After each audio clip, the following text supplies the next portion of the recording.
नमस्कार दोस्तों, स्वागत है आपका स्टडी फॉर सिविल सर्विसेज में। यूपीएसआई का एग्जाम आने वाला है 12 नवंबर से लेके, उसी के लिए ये मोस्ट एक्सपेक्टेड क्वेश्चन की सीरीज चालू कर रहे हैं। वीडियो को ज्यादा से ज्यादा लाइक करिएगा और प्लस डेली 80 क्वेश्चन जो हम फ्री क्विज में करवा रहे थे वो लगातार बढ़ते जा रहे हैं। 80 जो करवा रहे हैं हिंदी के और प्लस जीके मूल विधि संविधान के, वो तो करवाते ही जा रहे हैं, प्लस और भी कई सारी पिक्स शेयर करते जा रहे हैं। UPSI by study for civil services Telegram में चैनल है, एड्रेस आप डाल सकते हैं @UPSI by study for civil services, या फिर इस वीडियो के डिस्क्रिप्शन में जो लिंक है उसी से ज्वाइन करिएगा। इस टेलीग्राम को ज्वाइन कर लीजिए, कंप्लीटली फ्री है, एक भी पैसा नहीं देना है। वीडियो को ज्यादा से ज्यादा लाइक जरूर कर दीजिएगा, लगातार आपके लिए सपोर्ट है। लास्ट के 10 दिनों में लगातार इंपॉर्टेंट पिक्स और प्लस हिंदी, जो हिंदी 40 नंबर की आएगी यूपीएसआई वाली, उस पे फोकस करके एक तो 40 की क्विज चल रही है, प्लस उसके अलावा पूरे दिन भर आप अपडेट देखते रहिए। इस चैनल पे फ्री वाला चैनल है एकदम, कई सारे अपडेट देते जाएंगे जो कि लास्ट के 8-9 दिन में मोस्ट एक्सपेक्टेड चीज है, जो आप पढ़ लो। सारे मोस्ट इंपॉर्टेंट पॉइंट हैं, सब कुछ इसमें बताया जा रहा है। एक हमने यूपीएसआई प्लेलिस्ट भी बना दी है स्टडी फॉर सिविल सर्विसेज की, उसमें जितने वीडियो दिए हुए हैं वो जरूर पढ़ लीजिएगा। संविधान जीके के लिए बहुत जरूरी है, ठीक है। कोई और कमेंट हो, कोई फीडबैक हो, कोई सजेशन हो तो प्लीज जरूर बताइएगा। भैया क्विज डेली करते रहो, पिछले 3 महीने से करवा रहे हैं, पिछला भी बैकलॉग क्लियर कर लो और लगातार इस चैनल को फॉलो करके रखिए। तो अगर आप स्टडी फॉर सिविल सर्विसेज को यूट्यूब में फॉलो करते हैं तो हमारा फ्री वाला टेलीग्राम चैनल जरूर ज्वाइन कर लीजिए। ये मेन चैनल है, इसको जरूर ज्वाइन रखिए। ये यूपीएसआई 2021 का जो एग्जाम आने वाला है उसके लिए चैनल बनाया गया। यहाँ पे फ्री क्विज पिक्स सब कुछ दिया जा रहा है, ठीक है। लगातार आप इसमें फॉलो करते रहिए, मीडिया सेक्शन में पिक्स देते रहते हैं, क्विज देते रह रहे हैं, लगातार हो रहा है। आप देखिए लगातार अपडेट देते जा रहे हैं मूल विधि से रिलेटेड। जो टॉपिक आप बोल दोगे इस वीडियो के कमेंट में, उस पर और बंपर रिवीजन करवाएंगे यहाँ पे। दोस्तों यूपीएसआई का एग्जाम आपका एकदम सिर पर आ चुका है। एग्जाम की डेट आपकी जिस शिफ्ट में हो, जिस टर्म में हो, उससे नहीं फर्क पड़ता है, शुरुआत तो हो चुकी है और इसलिए आपको रिवीजन तेज करके निरंतर हिम्मत के साथ काम लेना है और लगे रहना है, प्रयास छोड़ना नहीं है। चलिए शुरू करते हैं इस क्विज के वीडियो को और क्वेश्चन नंबर 41 को आगे डिस्कस करते हैं। देखिए यहाँ पर कहा जा रहा है कि अबुल फजल के हत्यारे को किसने पुरस्कृत किया था। अबुल फजल को मरवाने के बाद जिसने उसकी हत्या की थी उसको पुरस्कृत किसने किया था। तो बेशक जिसने मरवाया था, अकबर ने मरवाया था, जहांगीर ने मरवाया था, या मान सिंह ने मरवा दिया था, या फिर कोई इसमें से नहीं था। और 41 का बी हो जाएगा, जहांगीर के द्वारा अबुल फजल की हत्या करवा दी जाती है और हत्यारे को पुरस्कृत किया जाता है। तो आप बताएं कि हत्यारा कौन था। इसके बाद 42 को देखते हैं। 42 में कहा गया कि हिंदू धर्म ग्रंथों का अध्ययन करने वाला पहला मुसलमान कौन था। अमीर खुसरो थे, दारा शिकोह थे, अमीर हसन थे या शुजा थे। अब इसमें जो ऑप्शन दिया है उसके अकॉर्डिंग अगर देखा जाए तो दारा शिकोह, ठीक है। दारा शिकोह के द्वारा हिंदू धर्म ग्रंथ जो थे उनका बड़े पैमाने पर और गहराई से अध्ययन किया गया। इसके बाद आगे बढ़ते हैं। प्रश्न संख्या 43 में कहा जा रहा है कि निम्नलिखित में से किसे भारत में फ्रांसीसी कंपनी का संस्थापक माना जाता है। रिशेलू का नाम दिया है, सजार्टे का नाम दिया है और कोबर्ट का नाम दिया है, जबकि फ्रैंको मार्टिन भी मौजूद है। आप बताएं इसमें से कौन सा होगा। तो 43 का करेक्ट आंसर सी हो जाएगा, कोलबर्ट या कालबार्ट आप कह लीजिए, वही बात। इसके बाद अगले वाले को देखते हैं। प्रश्न संख्या 44, भारतीय राष्ट्रीय कांग्रेस के पहले मुस्लिम अध्यक्ष थे, कौन थे आप बताएं। मौलाना अबुल कलाम आजाद, बदरुद्दीन तैयब जी, मौलाना मोहम्मद अली या फिर हकीम अजमल खां। तो इसमें से बदरुद्दीन तैयब जी हो जाएगा। और जरा बताइएगा कि ये कौन वाला अधिवेशन था, मतलब कहां पर हुआ था, यही वाला, ठीक। इसके बाद अगले वाले को देखते हैं। मुसलमानों के लिए पृथक राष्ट्र का विचार किसने दिया था। तो ये अल्लामा इकबाल का किया धरा था। उन्होंने ये विचार दिया था कि मुसलमानों को एक अलग राष्ट्र मिलना चाहिए, ठीक है। और ये फूट डालने के सब तरीके हो गए थे बाद में, मतलब इन सभी शब्दों की आड़ लेकर बाद में फूट पड़ती है और फिर दरार बनती है, देश के टुकड़े हो जाते हैं। इसके बाद आगे चलते हैं। यहाँ देखिए प्रश्न संख्या 46, कहा जा रहा है कि वह प्रांत जहाँ पे 1937 में आम चुनाव के बाद भारतीय राष्ट्रीय कांग्रेस ने अपनी सरकार नहीं बनाई थी, बड़े पैमाने पर कांग्रेस की इसमें जीत होती है, लेकिन जहां पर उसकी सरकार नहीं बनती है वो स्थान कौन सा था। बंगाल था, बिहार था, मद्रास था या फिर ओडिशा था। इसमें से कौन सा होगा। और 46 का जो करेक्ट आंसर है वो ए हो जाएगा, बंगाल, ठीक है। 46 का ऊपर वाला ही सही है, बंगाल। इसके बाद 47 को देखिए। हिंद स्वराज के लेखक कौन थे। गांधी जी, ये तो प्रचलित है, पुस्तक का नाम आपने हो सकता है पढ़ा भी हो, और नहीं पढ़ा है तो पढ़ लीजिएगा, अच्छी किताब है, महात्मा गांधी। इसके बाद 48 को देखते हैं। कहा जा रहा है कि भारतीयों में साइमन कमीशन का बहिष्कार करने की जो प्रवृत्ति थी वो क्यों दिखाई दी। मतलब साइमन कमीशन को इतना बड़े पैमाने पर लोग पैर से क्यों कुचल रहे थे। वजह यह थी कि इसमें कोई भी सदस्य भारतीय नहीं था। ये 7 सदस्यीय आयोग था जो कि प्रशासन की समीक्षा के लिए लाया गया था। मतलब भारतीय प्रशासन और भारतीय ढांचे की, संवैधानिक ढांचे की पूरी प्रक्रिया को एक बार उसकी निगरानी करने के लिए इसका गठन किया गया था, लेकिन इसमें कोई भी सदस्य भारतीय नहीं था। तो ये इसके विरोध की वजह थी। जॉन साइमन इसके अध्यक्ष थे। इसके बाद 49 को देखते हैं। महात्मा गांधी ने निम्नलिखित में से भारतीय राष्ट्रीय कांग्रेस के अधिवेशनों में किस एक में सबसे पहले भाग लिया था। यहाँ ये नहीं कह रहा है कि अध्यक्ष कहाँ बने थे, अध्यक्ष जहाँ बने थे वो तो एक अलग चीज है। सबसे पहले ये शामिल हुए थे 1901 का कलकत्ता अधिवेशन कांग्रेस का, उसमें ये इन्वॉल्व हुए थे और उसके बाद चले गए थे दक्षिण अफ्रीका और लौटे फिर चंपारण के टाइम में। ठीक है, ये बीच का जो समय है वो साउथ अफ्रीका में बिताते हैं। तो यहाँ जो है ना, इसका करेक्ट आंसर क्या हो जाएगा, 1901 का कोलकाता अधिवेशन, और ये बीच में बी वाला सही है इसका। इसके बाद अगले वाले को देखते हैं। प्रश्न संख्या 50 में कहा गया कि उत्तर पूर्वी भारत के पहाड़ी और जंगली क्षेत्रों में निम्नलिखित में से कौन सा एक प्रजातीय समूह पाया जाता है। क्षेत्र ध्यान दीजिएगा। अब कौन सा प्रजातीय समूह है बताइए, दिनारिक है या फिर मेडिटेरेनियन है या फिर मंगोलॉयड है या प्रोटो ऑस्ट्रेलॉयड है, इसमें से होगा कौन सा। और 50 का जो राइट आंसर है वो इसमें से सी वाला हो जाएगा, मंगोलॉयड। ठीक है, इसके बाद अगला वाला देखिए 51। श्रीहरिकोटा द्वीप निकट अवस्थित है, कहाँ से निकट है, चिल्का झील के पास में है, पुलिकट के पास में है, महानदी के मुहाने पर है या गोदावरी का जो मुख है वहां पर है, बताइए। श्रीहरिकोटा द्वीप।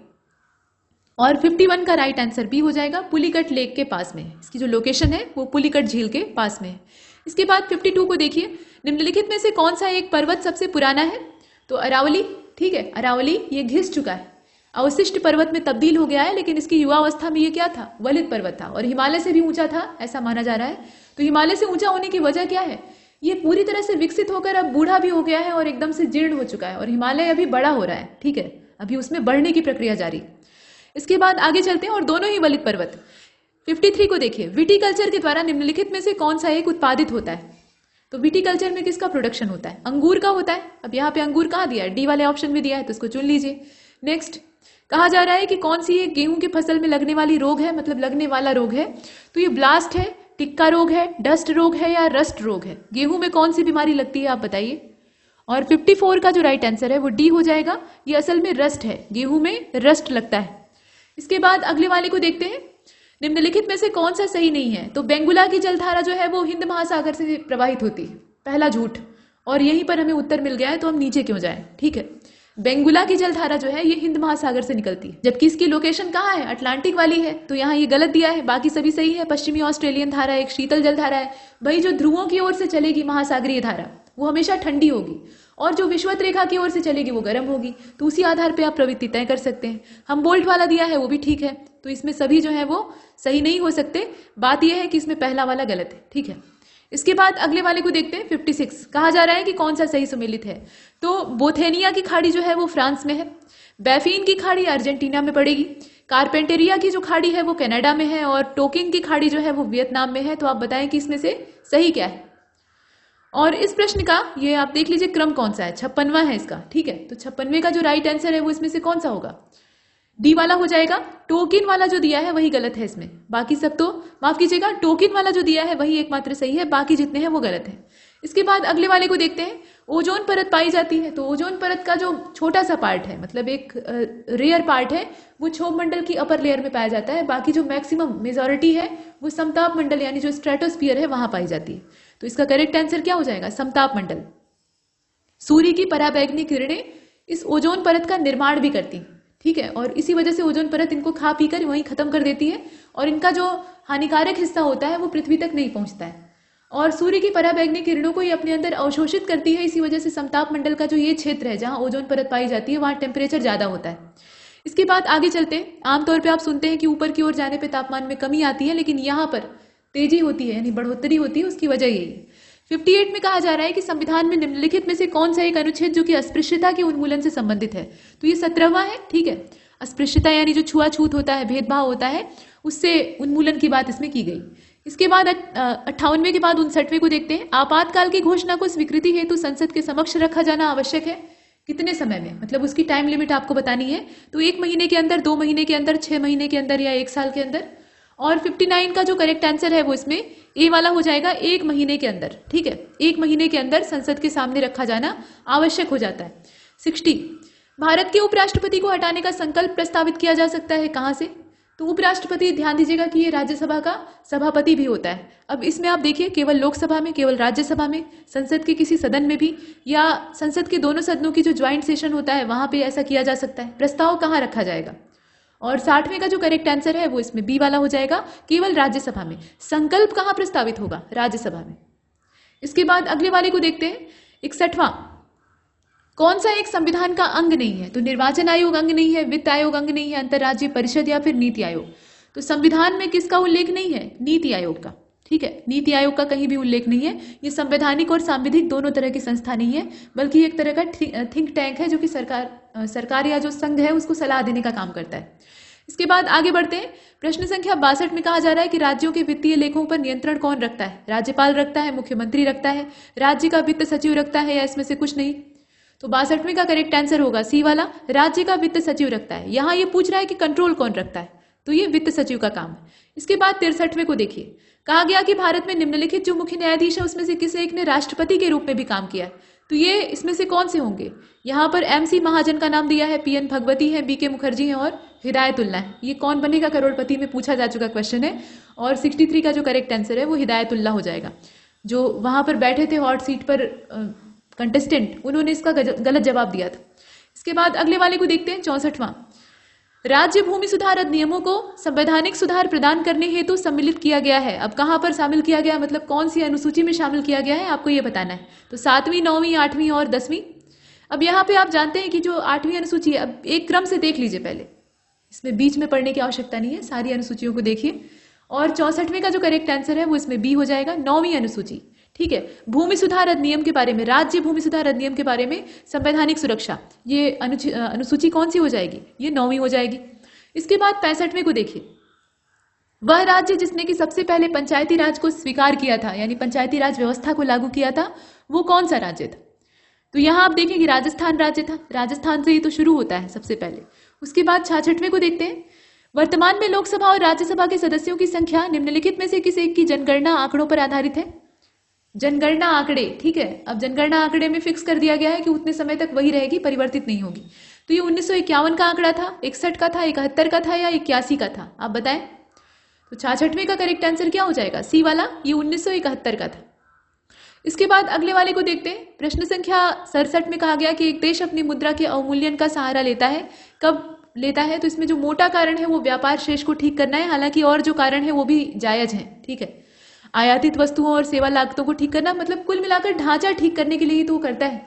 तो बाकी भी ठीक है, लेकिन इसमें जो सबसे उपयुक्त है वो चुनना था। हालांकि उपरोक्त सभी के लिए भी कर सकते हैं। इसके बाद अगले वाले को देखें, किसी तारे का रंग दर्शाता है, मतलब तारा जो है वो किसी खास रंग का, खासतौर पे लाल दिखाई दे रहा है, चमकीला दिखाई दे रहा है, तो ये किस बात को डिनोट करता है? उसके तापमान को। ठीक है, तारा का जो तापमान होता है, टेम्परेचर होता है, उसको ये दर्शाने का काम करता है। और लाल रंग का होने का मतलब ये है कि उसके टेम्परेचर में गिरावट आ रही है, उसका ईंधन अब खत्म हो रहा है और वो रेड जाइंट में तब्दील हो रहा है, और उसके बाद उसमें सुपरनोवा एक्सप्लोजन होगा और वो कहीं जाकर ब्लैक होल वगैरह बन जाएगा, या व्हाइट ड्वार्फ और ब्लैक ड्वार्फ में भी कन्वर्ट हो सकता है। व्हाइट ड्वार्फ बनने की संभावना बड़े तारों की कमी होती है। तो ये चीजें हैं। इसके बाद आगे चलते हैं। अगले वाले में कहा जा रहा है 69वें में कि मंगोलिया के सर्वोच्च नागरिक पुरस्कार the order of polar star से किस भारतीय को सम्मानित किया गया है? ये कौन से भारतीय हैं? तो महेंद्र प्रताप सिंह है, RK सब्बरवाल है, या जसवंत सिन्हा है, या अनिल कुमार है, इसमें से कौन सा होगा? और 69 का जो करेक्ट आंसर है वो इसमें बी हो जाएगा, RK सब्बरवाल। 70 को देखिए, कलिंग सम्मान 2021, इससे किसे सम्मानित किया गया है? तो विश्वभूषण हरिचंदन को किया गया है, R हरि कुमार को किया गया है, हिमा दास कोहली को, या फिर अजय गुप्ता को।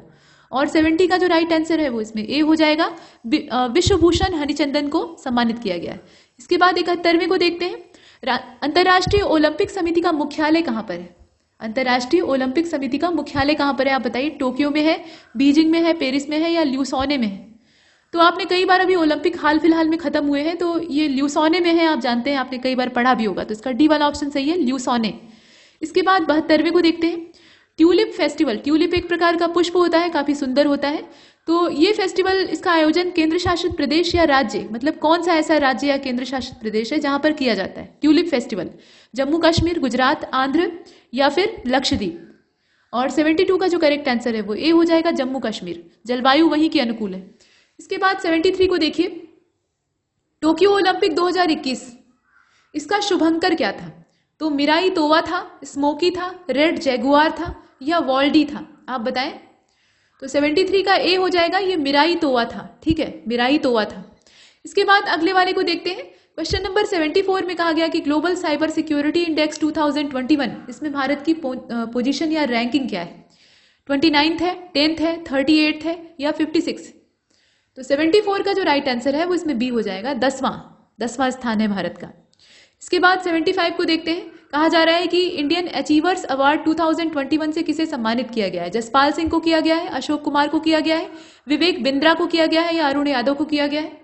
और इसका जो करेक्ट आंसर है वो इसमें ए हो जाएगा, जसपाल सिंह को किया गया है, सम्मान दिया गया है जसपाल सिंह को। पुरस्कार और सम्मान पूछे जाते हैं। 51वां दादा साहेब फाल्के पुरस्कार ये किस अभिनेता को दिया गया है? रजनीकांत को दिया गया है, अक्षय कुमार को दिया गया है, आमिर खान या वरुण धवन में से किसी को मिला है? तो 76 का जो करेक्ट आंसर है वो इसमें हो जाएगा ए वाला, रजनीकांत को दिया गया है। ठीक है, रजनीकांत को दिया गया है। इसके बाद अगले वाले को देखते हैं, 77 वर्ल्ड हंगर डे कब मनाया जाता है? वर्ल्ड हंगर डे कब मनाया जाता है?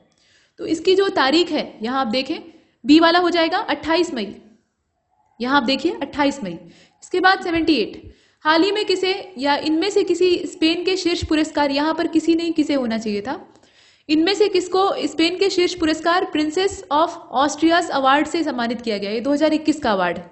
बताइए कि ये कौन है? ये अभिजीत मुखर्जी है, यहाँ पे नाम दिए हुए हैं, अमर्त्य सेन है, अरविंद सुब्रमण्यम है या रघुराम जी राजन है? और 78 का जो करेक्ट आंसर है वो इसमें बी हो जाएगा, अमर्त्य सेन। ठीक है, प्रसिद्ध अर्थशास्त्री और अर्थशास्त्र के भारतीय नोबेल पुरस्कार विजेता। इसके बाद 79 को देखते हैं। कहा जा रहा है कि जापान के Order of the rising Sun ये अवार्ड है, इसको दिया गया है किसको या किसे इस पुरस्कार से सम्मानित किया गया है, ये आपको बताना है। पुरस्कार का नाम याद रखिए, order of the rising sun. Suman Chakraborty को मिला है, शरण कुमार लिम्बाले को मिला है, नरेंद्र मोदी जी को मिला है या श्यामला गणेशन को मिला है? और 79 का जो करेक्ट आंसर है वो डी हो जाएगा, श्यामला गणेशन को मिला है। इसका जो करेक्ट आंसर है वो डी वाला है। इसके बाद लास्ट क्वेश्चन को देखते हैं और इसमें कहा जा रहा है कि पंडित देबू चौधरी, इनका हाल फिलहाल में देहावसान हो गया है, तो ये कौन सा बाजा बजाते थे? सितार बजाते थे, तबला बजाते थे, शहनाई बजाते थे या सारंगी बजाते थे? बताइए। ए हो जाएगा, सितार वादक थे। ठीक है, सितार वादक थे। तो यहां तक हमने कुछ प्रश्नों को कंप्लीट किया है।